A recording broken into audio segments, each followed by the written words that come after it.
신이 다스리는 나라 대한민국. 허성정, 고구려의 저자. 제추로진 황제는 진방향인 동방의 한국 땅에서 나온다. 출전, 주역 설괴전. 성원호간 황제의 말씀이 간방향인 동북의 한국 땅에서 완성된다.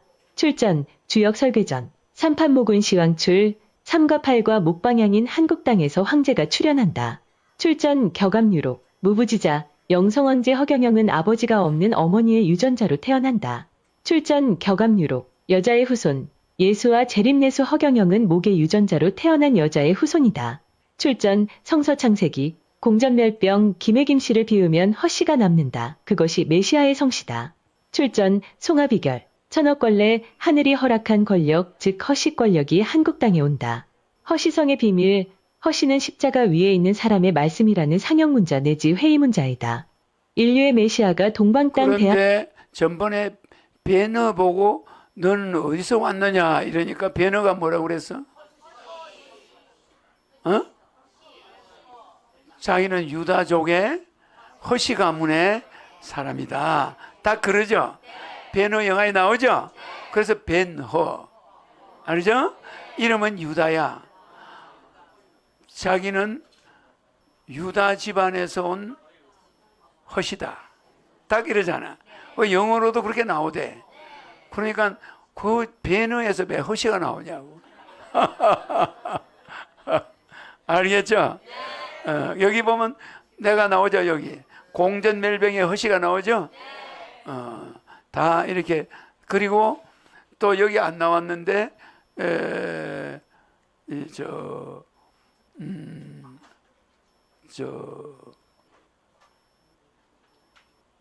저기 있잖아.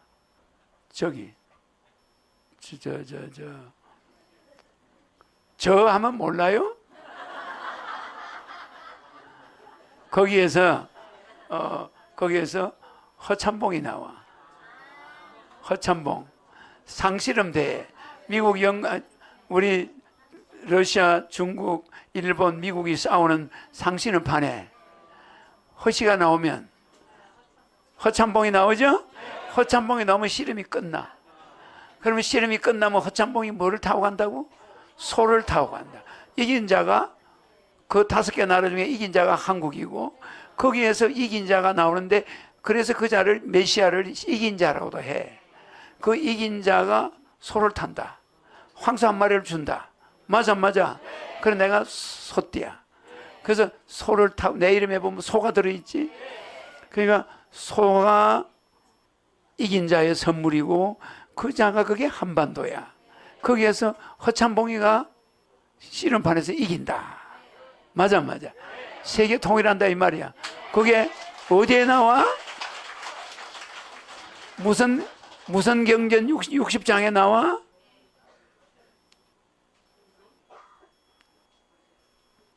그 경전 60장에 나와요. 그게 무슨 경이야? 정산도가 가지고 있는 경전이 무슨 경이야? 도전. 이 도전이 아니라 전경이 있어. 걔들 경전에 나와요. 상실음판. 이야기 나오죠? 또 오선 위기도 있죠? 5 나라가 바둑 두는데 마지막에 이기는 거. 알겠죠? 그래서 그 허시가 내가 온다는 소리야.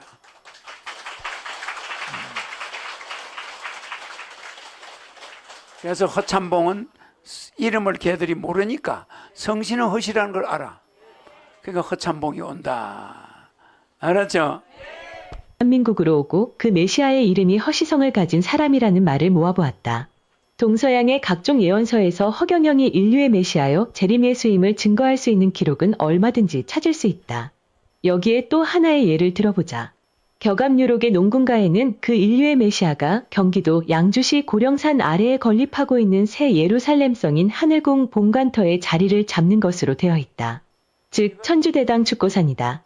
여기서 천주는 여기도 여러분들이 이 고령산이 이 격암유록에 나와 있죠? 천주대당 하늘이 큰 경전을 짓는데 와가지고 그죠? 축성하죠? 고산이라는 건 고령산을 말하는 거야. 건축은 건축한다 맞죠? 그러니까 천주대당축 고산 고령산을 말하는 거야. 그자가 고령산에다가 하늘의 대성당을 짓는다. 나와 안 나와? 그러니까 새 예루살렘 성을 아무데나 짓나? 고령산, 고산, 높은 산, 저 고령산 맞아 안 맞아? 저걸 옛날에는 고산이라고 했어. 그래서 고산에다 짓는다. 고산에다가 건축한다. 대당을 하늘의 주인이. 천주, 대당, 축, 고산. 알았죠? 그러니까 이런 예언서에 이거는 옛날 책이야. 알겠죠? 격암유록의 농군가에 나와. 그러니까 고령산이 내가 짓고 싶어 짓나?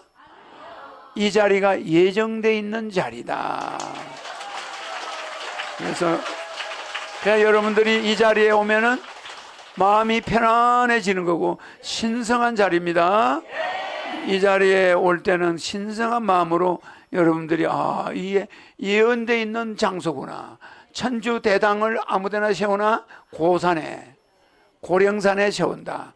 이 산을 지금은 고령산인데 옛날에는 고산이라 불렀어. 알았죠? 신인 허경영이고 대당은 큰 건물로서 하늘공 본관이다. 고산은 고령산을 말한다. 너무나 놀라운 일이다. 격암유록이 아무리 뛰어난 예언서라지만 500년 뒤에 나타날 신인 허경영을 천주라 하고 그가 짓는 본관 건물을 대당이라 하고 그 위치가 고산, 즉 고령산 아래라는 것까지 정확히 기록해 놓을 수 있을까? 그러죠? 그러니까 내 거는 전부 마방진에도 내가 나와 있고 뭐든지 예언에 딱딱딱딱 맞아떨어져. 격암유록의 또 다른 곳에는 신인 허경영을 성신, 즉 성령으로 기록하며 그를 거역하며 조소를 일삼는 자들의 표현을 성신거역조소시이라 하고 있다. 또 안티또는 마귀들에게 굴복하고 따르는 자들은 멸망할 것이라는 예언도 들어있다. 즉 마왕지전종기멸이라 하고 있다. 참으로 조금 전거 올려봐.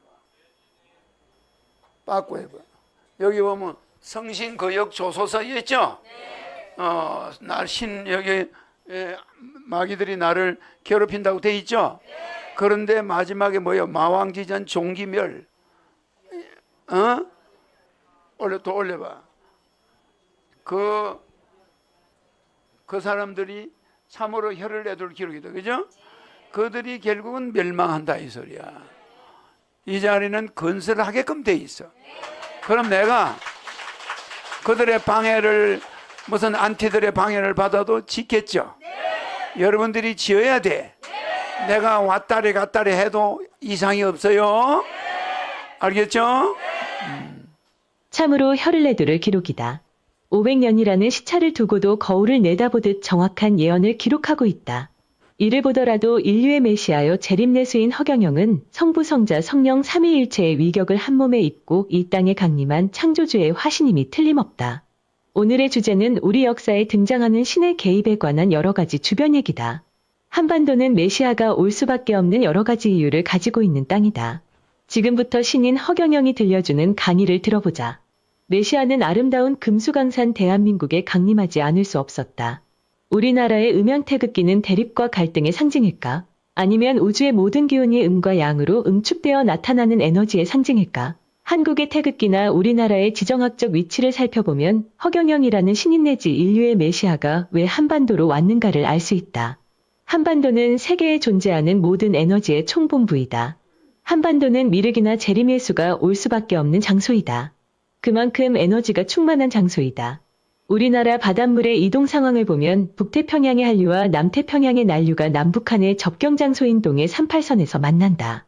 한반도는 대륙성 고기압과 해양성 저기압이 합쳐져서 온난한 기후를 만들어 사계절이 뚜렷한 나라이다. 국토의 70%가 산악지대로 되어 있어 골짜기마다 물이 풍부하다. 토질도 게르마늄이 많이 함유되어 있는 생토라 농산물의 품질이 절대적으로 우수하다. 또 한반도는 모든 종교와 이념의 천국이다. 세계의 모든 종교가 한반도에 들어오면 모두 왕성하게 꽃을 피운다. 모든 사상과 이념의 고향이기도 하다. 세계의 이데올로기가 충돌과 대립을 통해 갈등하다가 한반도에 들어오면 정반합의 과정을 거쳐 한 단계 격상된다. 한글만 해도 그렇다. 한글은 각종의 글자 올림피아드에서 수십 년째 가장 위대한 글로 평가받고 있다. 한글의 창제 과정을 보면 중국의 의문론, 몽골과 만주의 글자, 인도의 산스크리트어 등 세계의 모든 언어와 발성기관을 참고하여 만든 최고의 과학적인 글이다. 한국인의 손을 거쳐 만들어진 모든 기술과 문화는 새로운 창조의 옷으로 갈아입는다. K-팝, K-음식, K-컬처 한복, K-모크 한국형 온라인 공개 강좌 등이 대표적 한국형 콘텐츠 개발품이다. 이것들은 모두 가장 한국적인 것을 세계화시킨 대표적 한국형 콘텐츠 상품이다. 한반도의 풍수 역시 세계 최고를 자랑한다. 풍수란 장풍득수의 준말이다. 장풍득수란 겨울의 차가운 북서계절풍을 막을 수 있고 농사에 필요한 용수 공급이 원활한 곳을 말한다. 장풍득수가 되기 위해서는 배산임수의 지형이 적합하다.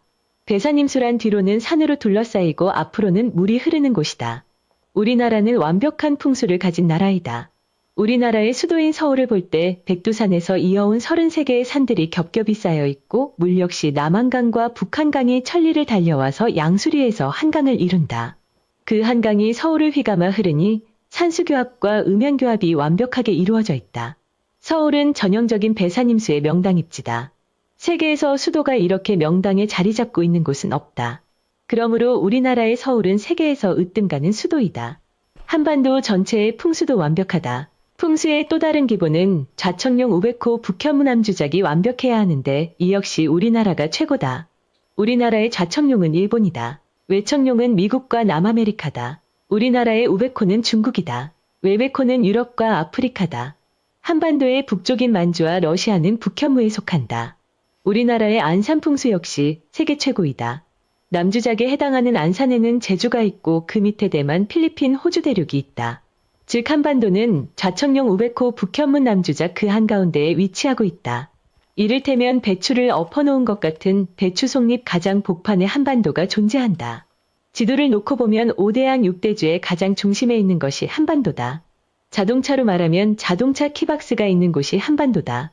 키를 돌리면 금방이라도 전 세계를 움직일 것 같은 나라가 한국이다. 신인 허경영의 설명에 의하면 한반도의 전체 모양은 만주 대륙을 향해 달려가는 말의 모양이다. 백두산은 말의 코이고 평양에서 서울까지 동서로 뻗어있는 7개의 산맥은 말의 갈비뼈다. 그리고 태백산맥은 말의 등뼈에 해당한다. 평양은 말의 심장이고 서울은 말의 위장이다. 단군세기에 보면 단군조선은 3조선으로 통치되었다. 만주의 중심 단군조선은 진조선으로 불렀고 서쪽에 있었던 단군조선은 번조선으로 불렀고 한반도의 단군조선은 말조선으로 불렀다. 그러므로 한반도를 말의 형상으로 보는 신인 허경영의 학설은 타당하다.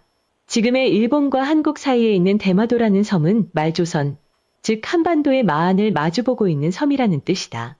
지금의 대마도라는 명칭을 보더라도 한반도의 형상이 말처럼 생겼다는 신인 허경영의 학설은 더욱 옳다는 생각이 들지 않을 수 없다.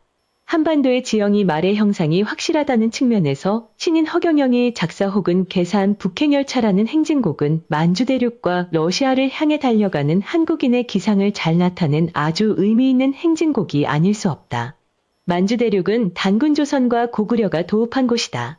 백두산을 넘어서서 연해주로 러시아로, 단군도읍 아사달로 북행열차 달려가자 백마탄은 동방등불 허경영을 앞세워서 삼조고를 휘날리며 세계통일 이룩하자 참으로 속이 시원한 한편의 행진곡이다. 대한민국이 부흥하려면 단군조선과 고구려의 씩씩한 기상이 펼쳐져야 한다. 한반도라는 자루 속에 퐁당 들어앉아서 우물한 개구리, 꼬시래기 제살뜯기식의 옹졸한 국민성을 가지고서는 세계를 제패할 수 없다. 그 옛날 에덴 동산에서 밝은 나라 한국을 세우고 중앙아시아로 이동하여 대영웅족 바투르, 즉 배달민족이 되었던 그 기상을 이어받아야 한다. 드디어 중국의 천산산맥을 넘어 만주로 달려와 단군조선을 세우고 홍산문화를 개척했던 그 기마민족의 정신을 이어받아야 한다. 한민족이 에덴 동산의 환국에서 중앙아시아의 배달국을 거쳐 몽골과 만주까지 와서 단군조선과 홍산문화를 만든 민족임은 한문 글자에 자세히 나와 있다. 한문에는 창세기의 창세 사건이나 에덴 동산의 선악과 사건이나 노아의 홍수 사건들이 모조리 들어있다. 즉 많은 선악나무와 생명나무를 먹으라고 마귀가 유혹하는 글자다. 금은 선악과와 생명나무를 쳐다보지 말라는 글자다. 나는 선악과를 먹었더니 자신이 벌거벗었다는 것을 사실을 알아차렸다는 글자다. 선은 노아의 방주에 8명이 탔더라는 글자다. 대한민국은 신이 다스리는 신묘한 나라이다. 1945년 8월 15일 일본의 항복으로 세계 제2차 대전은 종결되고 있었다. 당시 일본군의 항복을 받기 위해서는 미군이나 소련군이 한반도에 지상군을 이끌러 들어와야 했었다. 그래야 일본군을 한반도에서 완전 몰아낼 수 있었다. 1945년 일본이 항복하자 소련군은 이미 함경도를 통해 한반도에 점령군으로 들어오고 있었다. 일주일 정도면 부산까지 밀고 내려올 수 있었다. 한반도 전체가 소련의 손아귀에 들어가게 되어 있었다. 이에 비해 미국은 한국에 들어올 준비가 전혀 되어 있지 않았다. 일본이 항복한 날 미군의 최선봉 부대는 1000km나 떨어져 있는 오키나와에 있었다. 미군이 한반도까지 오는 데는 상당한 시간이 필요하였다. 이미 북한에 들어왔던 소련군이 부산까지 밀고 내려왔으면 한반도는 고스란히 소련의 위성국이 되고 말았을 것이다. 소련이 2차 대전 후 동유럽 전부를 소련의 위성국가로 만든 예에서 본다면 한반도에서의 소련은 너무나 신사적이었다. 소련은 더 이상의 남진을 하지 않은 채 38선에 머물렀다. 물론 포츠담 선언 등의 국제규약도 있었지만 신의 도움이 있었던 것도 명백한 사실이다. 신의 개입은 또 있었다. 1950년 북한과 소련은 남한을 침략하여 6.25 전쟁을 일으켰다. 6.25 전쟁이 터지자 유엔군의 한국 파견에 관한 안전보장이사회가 열렸다. 놀랍게도 유엔군의 한국 파견에 관한 표결을 시작하는 날 소련이 회의에 참석을 하지 않은 것이다. 천우신조였다. 그 덕에 미국을 비롯한 유엔군 16개국이 한국전에 참전하여 대한민국을 구원하였다. 참으로 묘한 일이 아닌가? 소련은 북한의 무기를 지원해 실제로 남침을 했던 나라였다. 그런데 소련이 회의에 불참하여 유엔군이 한국에 파견되었던 것이다. 신인 허경영의 말대로 한국은 신이 도우는 나라였다. 그때 소련이 유엔 안전보장이사회의 표결에 참여하여 거부권을 행사했더라면 유엔 16개국이 한국전에 참전하는 것은 불가능했을 것이다. 설령 미국이 한국전에 단독으로 참전하였더라도 한국은 고전을 면치 못했을 것이다. 한반도는 여러 가지 면에서 신이 다스리는 국가가 아닐 수 없다. 나라가 위기에 처할 때마다 을지문덕이 나타나고 강감찬이 나타나고 이순신이 나타나서 나라를 구했다. 우리나라 애국가의 하느님이 보호하사 우리나라 만세는 우연히 지어진 가사가 아닌 듯하다. 다음으로는 우리나라의 건국이념이다. 삼국유사와 제왕운기에 따르면 우리나라의 건국이념은 4가지다. 그 4대 건국이념은 홍익인간, 제세이와 이도여치, 광명이세다. 다른 나라에서는 전혀 볼 수 없는 고매한 건국이념이다. 홍익인간이란 널리 인간을 이롭게 한다는 뜻이다. 제세이화란 세상을 이치로 다스린다는 뜻이고 이도여치는 세상을 도로써 다스린다는 뜻이다. 광명이세는 세상을 빛으로 다스린다는 뜻이다. 모두 영적이고 고차원적이다. 우리나라의 4대 건국이념은 우리가 천손민족임을 나타내는 표지다. 하늘을 숭상하는 민족답게 건국이념의 그 취지가 정확하게 표현되어 있다. 우리나라는 전 세계에서 건국일을 개천절로 부르는 유일한 나라다. 개천절이란 하늘이 열린 날이란 뜻이다. 우리나라는 그만큼 하늘을 숭상한 민족이었다. 그러니 이 땅에 허경영이라는 신인이 오고 메시아가 오는 것은 당연한 일이다. 고구려 백제 신라가야 등 우리나라가 흥할 때는 4대 건국이념에 충실한 때였다. 그러나 4대 건국이념을 잃어버렸을 때는 나라가 위기에 처했다. 고려 때는 불교를 너무 숭상하다 나라가 망했다. 조선시대에는 사색당쟁을 일삼다가 임진왜란과 병자호란을 겪었고 일본의 나라까지 빼앗겼다. 1945년 일제로부터 해방을 전후하는 시점에는 민주주의와 공산주의 이데올로기가 부딪혀 6.25 전란까지 겪었다. 너무나 역설적이게도 이 6.25 전쟁은 한국 땅의 신인 허경영이 등장하는 토대를 만드는 전쟁이었다. 이외에도 우리나라는 동서로는 지역 갈등, 계층 간에는 소득 갈등, 노사 간에는 분배 갈등, 남녀 간에는 젠더 갈등 등 수많은 갈등 속에 민족의 정체성이 흔들리고 있다. 왜 이렇게 되었는가? 그 이유는 우리 조상들의 4대 건국이념인 홍익인간 제세이와 이도여치 광명이세 정신을 잃어버린 탓이다. 민족의 주체성이나 정체성을 잃어버리다 보니 교육의 근본 지표가 없다. 우리 민족이 추구했던 건국이념은 하늘을 숭상하는 신본주의 사상이다. 홍익사상, 이화사상, 이도사상, 광명사상은 모두 하늘을 근본으로 하는 사상이다. 바로 이런 사상에서 충효사상, 군사부일체사상, 성신애제화복보응, 효제충신예의엄치, 경물치지, 성의정심, 수신제가치, 국평천하 등의 사상이 도출되었다. 그러나 불교, 도교, 유교 등의 외래 사상은 모두 신의 개념을 부정하는 인본주의 사상이다. 이기주의와 개인주의를 바탕으로 하는 인본주의 사상은 더 높은 차원의 공동체나 이상사회를 만들어낼 수 없었다. 그것이 인류가 발견한 역사의 순리원리이고 법칙이다. 신인 허경영의 등장으로 한국과 세계의 구구는 새로운 국면을 맞고 있다. 신인의 등장은 우리 민족의 건국이념을 회복하는 계기가 될 것이다. 신분주의와 공동체의 가치를 근본으로 하는 우리 민족의 4대 건국이념은 세계를 하나로 통일하는 데 새로운 초석을 만들 것이다. 신인이 다스리는 나라는 섭리의 나라이다. 자아를 중심으로 하는 인본주의 사상은 이제 신의 창조 질서마저 거스리고 있다. 핵무기 개발로 환경 파괴를 극도로 일삼고 생명선택권이니 성자기 결정권이니 하는 고약한 주장까지 내세워 인류의 역사를 종말로 치닫게 하고 있다. 바로 이런 말세 현상을 보고 신인 허경영은 급히 하늘에서 내려온 것이다. 이제 인간들은 신의 섭리를 무시하고 신의 고유 권한에까지 도전하고 있다. 신은 인류의 영속적 발전을 저해하는 저런 무도한 자들의 패륜과 일탈을 하늘에서 그냥 보고 있을 수 없었다. 이제 우리는 신인 허경영과 함께 한국을 넘어 지구의 새로운 역사를 써야 한다. 전 세계의 기아와 전쟁을 없애야 하고 무너진 지구 환경을 다시 복원해야 한다. 허경영과 함께 허경영과 더불어 어깨 걸고 나가야 한다. 세계 통일을 향해 부서진 지구의 재건을 위해 2024년 5월 16일 북향 99배 하옵고